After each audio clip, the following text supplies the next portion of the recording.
நம்ம கூட்டணியை தவிர வேற யாருக்கு வாக்களித்தாலும் இதுவரை நாம பண்ணிக்கிட்டு வரக்கூடிய நலத்திட்டங்கள் ஸ்டாப் நின்றுடும். தமிழ்நாட்டினுடைய தொகுதி அளவை குறைச்சிருவாங்க.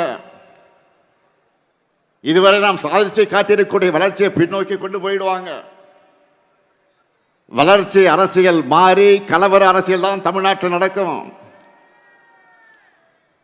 நடக்க போற தேர்தல் ரெண்டு கூட்டணிகளுக்கு இடையில் நடக்கிற தேர்தல் இல்ல. இது தமிழ்நாடு வாசஸ் என்டிஏ. பாமர மக்களுக்கு புரிகிற மாதிரி இன்னும் எளிமையா சொல்லணும்னா, வெல்ல போவது தமிழ்நாடு அணியா டெல்லி அணியா, இதை முடிவு பண்ண போறதுதான் இந்த தேர்தல்.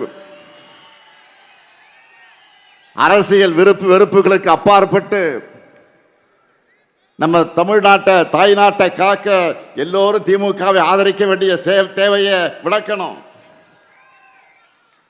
ஒன்றிய பதாகால திட்டங்களுக்கான நிதி ஒதுக்கீடு, பட்ஜெட், பேரிடர் நிவாரணம், கல்வி நிதின்னு தொடர்ந்து தமிழ்நாட்டுக்கு செய்யக்கூடிய வஞ்சகத்தையும், அதை எதிர்த்து கேள்வி எழுப்பாத அடிமை அதிமுகவின் துரோகத்தையும் மக்கள் முன் தோலுரிக்கணும். வெறுப்பை விதைச்சு வன்முறையை தூண்டி மக்களை பிளவுபடுத்தி அதன் மூலம் வெற்றி பெறலாம்னு துடிக்கிற விஷ விதைகளை தமிழ்நாட்டுக்குள்ள விடவே கூடாது. நல்லா புரிஞ்சுக்குங்க, நாம போராடுறது திமுக வெற்றிக்காக இல்ல, தமிழ்நாட்டினுடைய வெற்றிக்காக.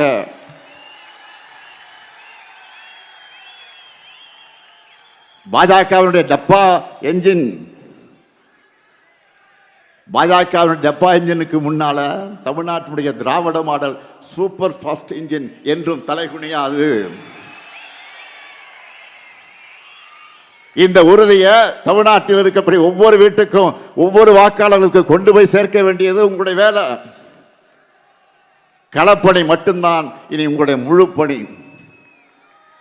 உங்களுடைய ஒவ்வொரு மினிட் உழைப்பும் ஒரு ஓட். கூட்டணி, தொகுதி, அந்த பங்கீடு, எந்த தொகுதி யாருக்கு யார் வேட்பாளர், இதையெல்லாம் கவலைப்படாதீங்க, நான் பார்த்துக்கிறேன்.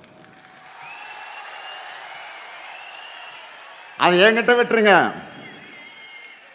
எங்க யார் நின்னாலும் 234 தொகுதியில தலைவர் தான் இந்த ஸ்டாலின் தான் வேட்பாளர் நினைச்சு வேலை பாருங்க.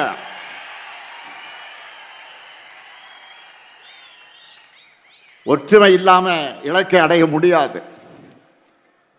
அதனால தோழமை கட்சியுடைய ஒற்றுமை உணர்வோடு நாம் பணியாற்றணும்.